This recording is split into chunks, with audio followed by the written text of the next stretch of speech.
जय जगन्नाथ पिला माने आसन देखिबा वर्तमान ओएससीसी सीजीएल आगु थवा एग्जाम जो 23 तारिख रे एग्जाम अछि केमिति हम तार एडमिट कार्ड डाउनलोड करबा पूरा फुल प्रोसेस पूरा स्टेप वाइज हम प्रोसेस देखि नबा जहा कि हम निजे भी केमिति एडमिट कार्ड डाउनलोड करि परबा सेटा देखिबा।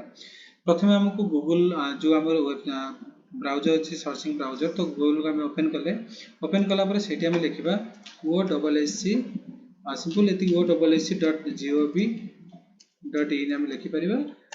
देन यही पेज रे हमको ओपन हो पेज ओपन होला परे एटी लॉगिन ऑप्शन अछि एही लॉगिन ऑप्शन को हम क्लिक करबा। लॉगिन ऑप्शन क्लिक कला परे register user name mobile number email ID और पासवर्ड मींस एही तीन रा भीतर हम गोटे भी दे पारे जोटा हम पाखरे अवेलेबल अछि तापर हम पासवर्ड एटी प्रोवाइड करबा। जेमिति मो पाखरे मोर आईडी एबे अवेलेबल अछि मो आईडी मु प्रोवाइड करली एटी तो मो आईडी एटी मो सेव रखितली तो आईडी मु प्रोवाइड कर साला परे वर्तमान एटी जो एंटर कैप्चा अछि कैप्चा को हम मारिबा सब कैपिटल ले अछि कैप्चा देखि ठीक से फिलअप करिया दरकार। देन हमें लॉगिन ऊपर क्लिक करिबा। देन लॉगिन हो सारा पर हम पाखरे एमिति गोटे पेज खोली जिवो पेज ओपन हो सारा पर एठी हम पाखरे अछि admit card management system okay ए जगह अछि हम पाखरे एडमिट कार्ड मैनेजमेंट सिस्टम एठी क्लिक कला पर पुनी एठी डाउनलोड एडमिट कार्ड ऑप्शन आसीबो डाउनलोड एडमिट कार्ड ऊपर पुनी तरे क्लिक करिबा।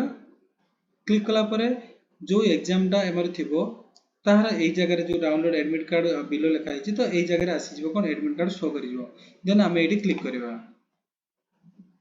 ओके एडमिट कार्ड बर्तन हम पाखरे डाउनलोड हो गला। एडमिट कार्ड डाउनलोड हो सारा पर हम एडमिट कार्ड को ओपन करी एठी देखि परिबा। मो पाखरे से पूरा मोर एडमिट कार्ड डाउनलोड हो सारछि मोर कोठी एग्जाम अछि केबे एग्जाम अछि जोटा कि total venue address and date भी मेंशन अछि एवं टाइम भी एठी मेंशन अछि केतरा एग्जाम हबो आपन roll number everything gym admit card mention है तो टोटल एठी एडमिट कार्ड मेंशन हेछि। एटा थिला फुल प्रोसेस जोटा कि ओएससीसी सीजीएल एडमिट कार्ड केमिति हम डाउनलोड करिया पूरा स्टेप वाइज प्रोसेस। जय जगन्नाथ धन्यवाद।